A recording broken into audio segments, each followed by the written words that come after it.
Hey everyone, welcome to my review and critique of the new Sims 3 store set, the Farm Fresh Folk Set. Yes, the Farm Fresh Folk Set.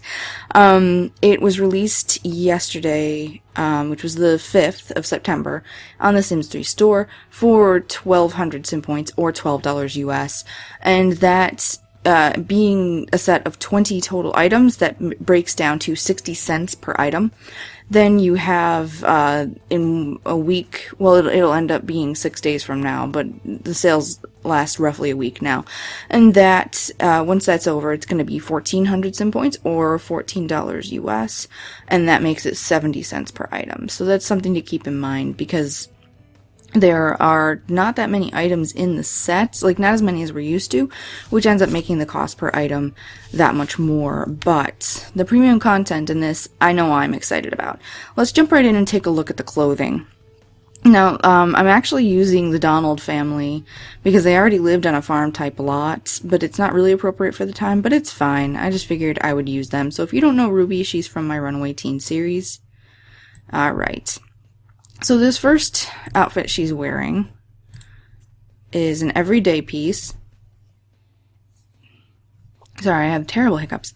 So yes, it's everyday, and this particular dress, like the whole set, is Pioneer inspired. And you can see that in the way that this is designed. I don't even mind that her hands clip inside the skirt because I think it has a nice sort of billow to it that looks good. But yeah, she has an apron, and that is like, you know, a nice crisp cotton apron. The skirt is probably linen or cotton. The shirt looks like it's cotton, and the shawl is probably wool. But yes, it was common in this era. Women would actually wrap this underneath, or they would wear a short jacket just to keep warm, because a lot of times the tops were just cotton. The fabrics that they had to work with in general, let's go over this really quickly. The fabrics they had to work with were wool, linen, and cotton. Now, flax could be grown. So flax wasn't that big of a deal. And cotton can also be grown, but only in certain regions. So for pioneers who were spreading out from the eastern part of the U.S. and into territories which would later become part of the U.S., it was very difficult to make sure they had a constant supply of these things. So if they lived near cotton, then they had cotton. Otherwise, they had linen and wool. So that's just something to keep in mind. Now, the coloration and all of that, because they didn't have a lot of variety in their wardrobes, they would dye their clothes, which was pretty easy when it came to, you know, having cotton. Cotton's pretty easy to dye, so is linen. And even wool takes dye very well once it's processed. But they would use walnut and like wildflowers, and also madder root to create a variety of different colors, brown, blue and yellow, and red, respectively. Another, you know, that's basically it. So this outfit, like I said, is pretty simplistic. Now, she should be wearing a bonnet for modesty, and that would normally be something, but I don't have a bonnet that fits, so I just gave her a practical hairstyle. And the important thing to remember throughout all of this is our theme of pragmatism. It's highly pragmatic. They just didn't have time to mess around with things which didn't serve either multiple purposes or one very important one.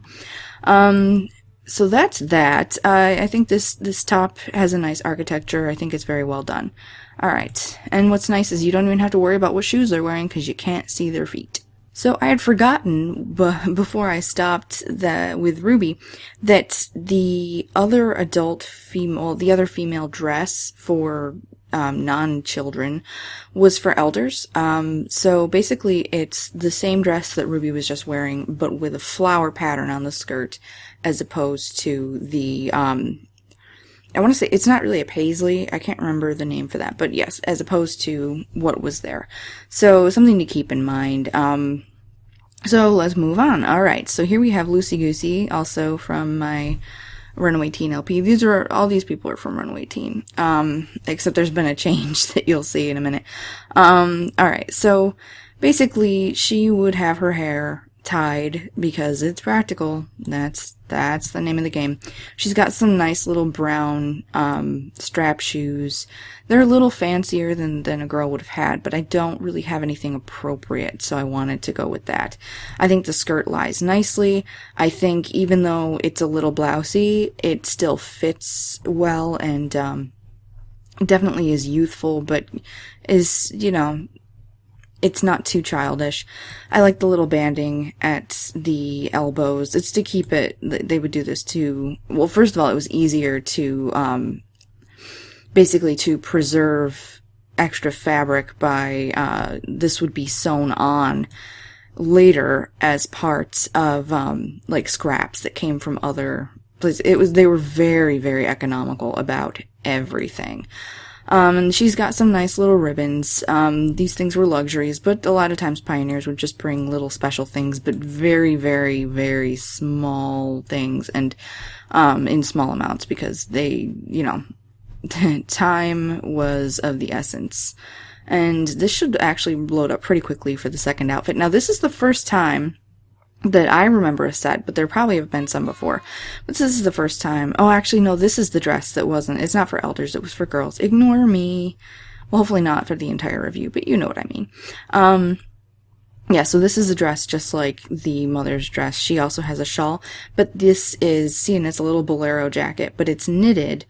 Knitting was actually very time consuming and difficult, particularly in the pioneer times. So a lot of times it's more likely it would have been crocheted in most cases, but if someone had a skill for knitting, they would have done this and they would have had little tassels, and it's beautiful. I think this is actually really, really lovely. It's got the upper color block smocking. It's got some crocheted lace detail because the only way to get lace was to make it yourself. It's got little applique bric-a-brac around the bottom of the apron. There is a little bit of a flourish on the hem. I really, really like this. I think it's very cute, but we're getting into an area of incredible specificity, which we will also talk about later. So that's pretty much what I had to say for this, and we'll move on to the next sim. For boys, what we have is this, it's an outfit, it's a total outfit. It's got some suspenders with brass fittings, and it looks to be leather straps. They wouldn't have had elastic. They don't have, back then they didn't have elastic. Some wool trousers with a front button, and a shirt which looks to be made out of the same material as his mother's shirt, which I think is a really nice touch, because that makes sense. People in this era and out west, they didn't have that many articles of clothing. And they had a couple outfits for every day. They had a couple outfits for fancy occasions, and then they usually had one to sleep in. And soap would be made from like fat and, I can't remember, ash. Yeah, they would take fat and ash, make soap, but it smelled terribly. So they would more often than not just air out their clothes. So it was really just a matter of keeping stuff in line and making sure it was all nice. Excuse me. Now, I do think the detailing on these trousers is very good. They look like they fit appropriately. The inseam would have been tucked up a little bit. And I actually feel like having the shirt look a little ill-fitting is great for the theme, but I think there are people who wouldn't like that it makes them look a little paunchy. But honestly, I like it theme-wise. In terms of the bottoms, I didn't give him any shoes because I didn't have anything appropriate, and there's a good chance he would be barefoot anyway. The pants are this short because obviously they were dealing with a lot of mud. He may have to go get water. He may have to help with fishing.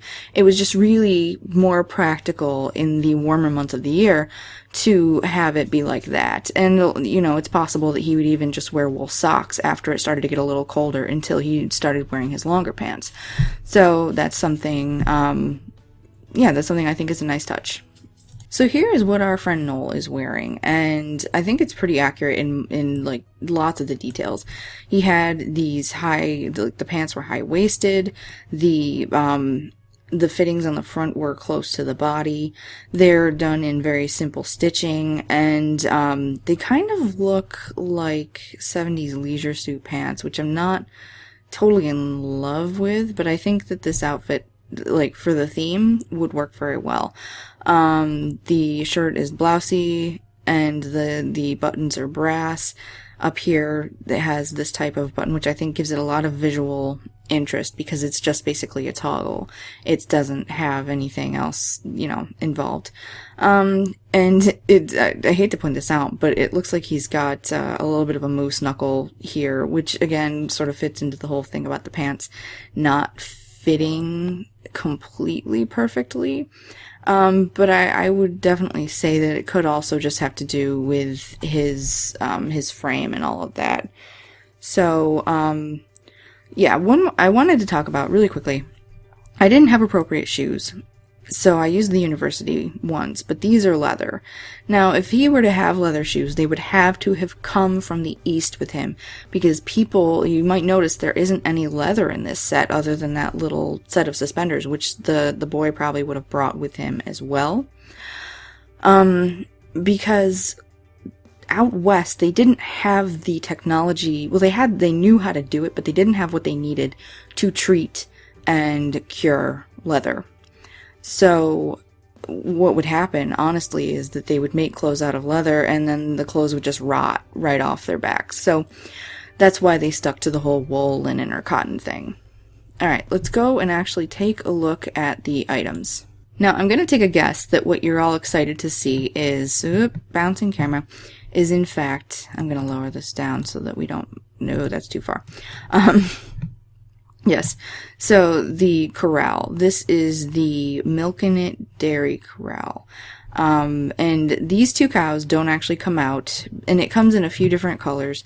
The weird thing about it is that my sim keeps choosing different openings in the gate to enter through, but, excuse me, I'm about to sneeze. No, I'm good. But I think that might have to do with where I've placed it or something. You know, he can get in there. It's not a big deal. Right now, he has the Smarter Than Your Average Cow moodlet, which is, it says Noel is my name. Tic Tac Hoof is my game. He gets a plus 12 to his mood. It doesn't last for that long. It lasts for about an hour. Now, there are 7 total possible moodlets. The first one is Milkshake. And the second one is Chocolate Milkshake. Then you have the Cow Tipping Fail, Shaken Not Churned, Smarter Than Your Average Cow, the one I just told you about, Utterly Ridiculous, which is when you lose the tic-tac-toe match, and More Cowbell, which I'm not positive, I'm not positive what that does, so hopefully we'll figure that out. But More Cowbell is a reference to Spinal Tap, so I love Spinal Tap. I kind of like the sort of random references in this game. The creators are a lot of fun. So, excuse me. I'll show you Tic Tac Hoof. Now, what I noticed is until I played Tic Tac Hoof with the cow, until I did that, the cow refused to eat chocolate. Come on back. What are you doing there, Sassy? I think I'm going to name my cow Sassy. Oh, yep, see, he's leaving and he's going back in this way. It's going to get dark soon. I might have to put some by debug lighting in here so you guys can see. Okay, so they're going to play Tic-Tac-Hoof. And this is interesting because I've only ever seen the interaction out front, so you can do it back here. So let's speed this up. Essentially, they're playing a little game of tic-tac-toe, and whichever one wins is victorious. Okay, so he did not get a moodlet. I don't think he lost, though. I think it might have just canceled out the moodlet. I will be right back. I'm going to put some by debug lighting. Okay, so really it just kind of looks like it's going to rain, but you know what? It's getting dark, so I would like to use the by debug lighting anyway. It's not currently on, but once it gets a little darker, that's going to show up. So, yeah. Let's, I already fed her chocolate, so we can get chocolate milk. I'll show you, you can feed her vegetables as well, and then that should bring up an, oh good, the light's turned on. Yay, now you can see. That should bring up the, okay, so Sassy is eating I have my sound turned way down, so I can't quite hear. Alright, and he's gonna milk her, so I want you to milk her. Go ahead and get regular milk.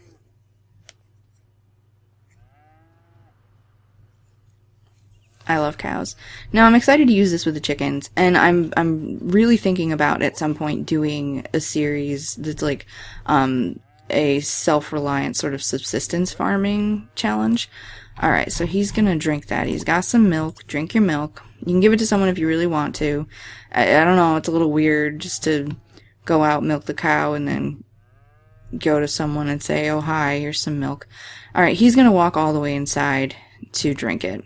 And obviously most of this house isn't meant to be anything to do with country. Well, it's country living style, but it's modern country living.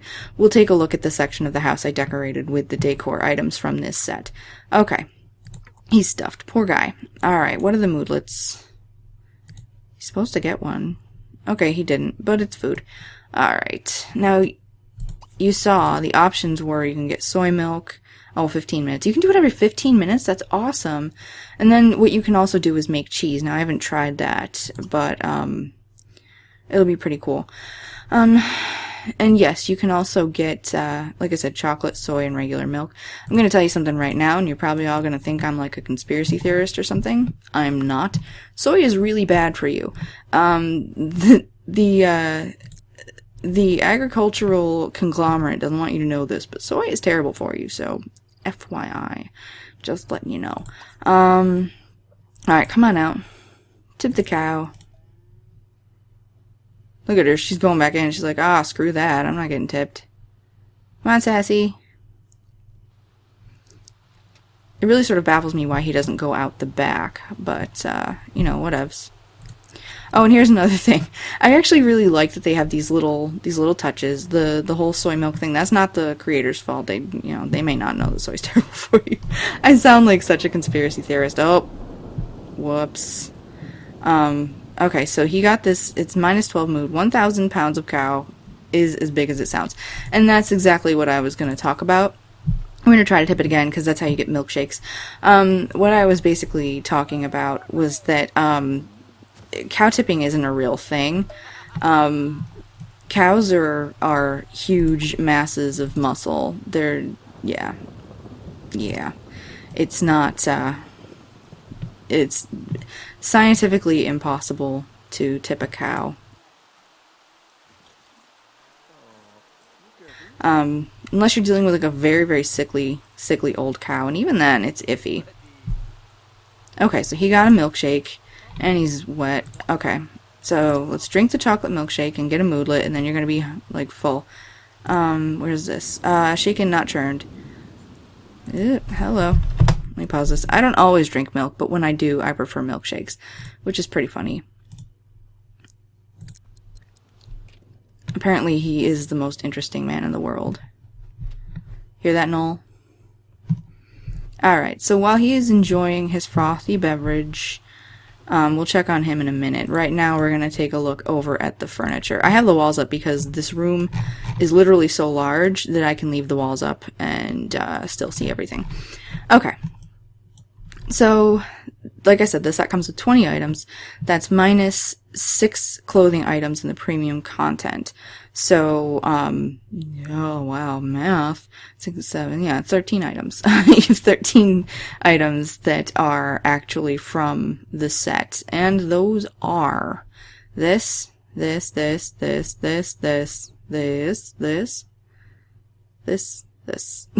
this. We will be talking about them. I'm just sort of in a Madeline Kahn kind of mood.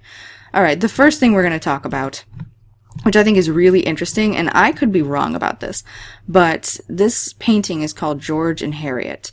Now, I feel like it's possible that that refers to some of the prominent or prominent members of the Donner Party, because there were a couple Harriets and a couple Georges, and so when you put them together, but honestly, that could be referring to something else to which I'm just not privy.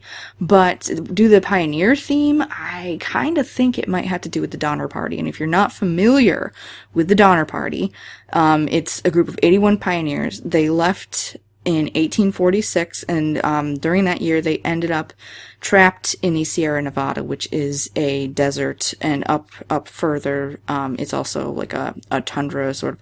It's not really tundra, it's like a plains area, and it snows very heavily there. And they got trapped, and 36 members died, and in order to survive, they cannibalized the dead. So, if this does refer to the Donner Party, it's dark. It's funny in a dark way, but not really. I don't know. It doesn't bother me, but I'm pretty sure it probably bothers some of you. I've worked with kids and with medical stuff for so many years. Nothing grosses me out anymore. Okay, so then you have this desk. It's not a roll top, because that would be something that would, no. You'll find that craftsmanship sort of suffered due to the need to do things quickly. The exception being, actually really quickly, like these curtains. Wrought iron and brass were very easy to work with, so that's what a lot of the metals ended up being. They also had ponderosa pine, walnut, cherry wood, maple, and redwood. So in some cases, depending on where they were, so they would work with those woods because they were easy. Like, you didn't want to work with an ash tree because ash is just so hard. So they went with sort of medium hardness woods and things like that. And then in terms of like this type of fabric, there's a good chance that this fabric is something that she brought with her on the trip. She probably just had a couple bolts of fabric, enough to take some of the newly made furniture and upholster them to look nice. So that's kind of an interesting thing, because the choice to do the clothes so simply, in conjunction with the choice to do the fabric so richly, like a damask here, it's interesting to me. But I think it does add a touch of like a splash of elegance, and it's pioneer inspired. It's not necessarily it doesn't have to stick hard and fast to what they would have had if they were poor. So okay, we already I'm already on the curtain, so let's talk about it. It's got this shell detail. I think it's really nice detail. I like the valance and the draping on the side. I think it's really beautiful. Moving back over to the desk, which I abandoned talking about already. This is a very simple style, obviously, but it does have some nicer touches. It's a heavy wood. It's got, are those brass? I want to say that they're probably brass. So it's got some brass, and I like that it has books on it, because it makes it more special. It just makes it more realistic, and you don't have to worry about putting little bits on there to have it feel more homey, I guess. Now this is the end table, and it's on sort of a plank footing, which I think also reflects the sort of pragmatism. You wouldn't want delicate, spindly legs that aren't on a very sturdy base. And again, you've got some brass fittings here. Brass is very easy to work with, and a nice flat top. There's a little bit of beveling, but not a ton. Then you have this lamp. This would probably be a very special possession, and it wouldn't have come with them. They wouldn't have been able to bring it. So this is probably something these are all gas lamps. But it would probably have been hand blown by someone in the region, and then hand painted by, the mother or the daughter, that was what women did. They took care of the house, and it was not easy. It's like they were, it wasn't like they could just go to the grocery store and get bread, or go to the grocery store and get cheese. They had to make this stuff. Life was very, very hard. Alright, so then you have these lamps, which are, there we go, which are wrought iron and brass with a, sort of a weathered wooden back. And then you have this painting, which has a sort of a gilded leaf over the wood and an egg and dart pattern around it. And then there are 3 different choices for the image. It's a pretty expensive painting, but it's really lovely. I think it gives a pretty high score. Then the coffee table. Again, you have some light beveling, but not too much in terms of scroll work. Like there's some scroll work down here, and then the footing here doesn't require a base under it because obviously it's not. It's a lot wider, so it's less likely to fall over. Then you have the fireplace friend here. It's a beautiful fireplace. I like this sort of scrolling and the details of even having scrolling along here. You can put stuff, just like other fireplaces, you can put stuff on the bottom and you can put decorations on top, but they look a little weird just because this here is where the game registers the place where you're putting stuff, and it actually sort of clips through, so it looks bizarre. But if you have something that's like high enough or suits it, like I feel like the right table lamps or something would look really cool on there. It's something to keep in mind. And you have this dresser, which once again, this would be I want to say this would probably be walnut or redwood. It's got a very large grain, and they didn't really, I mean, they could put wood finishes on these things, but it wasn't always that easy. It was really about being practical. So yes, it has highly polished brass fittings on there as well. Now this table did not come with it, but on here I put the bust, and the bust is called is it some famous guy or some famous person? I have been trying to figure out who this is. At first I was like, okay, is this a president? I'm not sure. I was like, okay, is it Buchanan because of the hairstyle? But no, I doubt it would be Buchanan, because Buchanan was kind of a douche. So it's like, I really wasn't absolutely sure. So if you know who that is, tell me, because I won't feel badly that I didn't know. You just go ahead and you tell me, because I want to know. All right, zoom in. You can see they're sitting comfortably. Hello, thank you. So this is the seat I was talking about. I did not recolor. I haven't recolored any of this. And this is obviously a damask with some accented embroidery. Like I said, this is something that most likely a woman would have brought with her, and then she actually would have woven these tassels. It's got a nice wide stance. It's simple looking, but it has like a special, has sort of a joie de vivre. It's really cool. I do like this chair, and I think it could suit a number of different looks as long as you recolored it appropriately. Alright, but I don't know how many channels it has. The fabric might not have that many. Then over here you have another damask pattern with some accenting fabric, and also more tasseling. And this I do think you could fit in almost any decor depending on how you recolor it. It ends up being a matter of preference though. I don't really like modern furniture and all of that much, so it's something to keep in mind when I do these reviews. I'm not always hugely into modern stuff, although I do like it sometimes. And then here is our last thing. I'm going to turn it this way. So, hello, sorry. There we go. It's a candelabra, and it's got 3 lights, and the arms, and, I can't remember. Oh, it's going to bug me. The dude from Beauty and the Beast. I would, under any other circumstances, I would remember his name in a second. So, yes, it has this sort of angular fitting at the bottom. There is obviously some scroll work going on. It's weathered, so it's pretty cool. Oh, my boyfriend's computer has decided to kick up a fuss about something.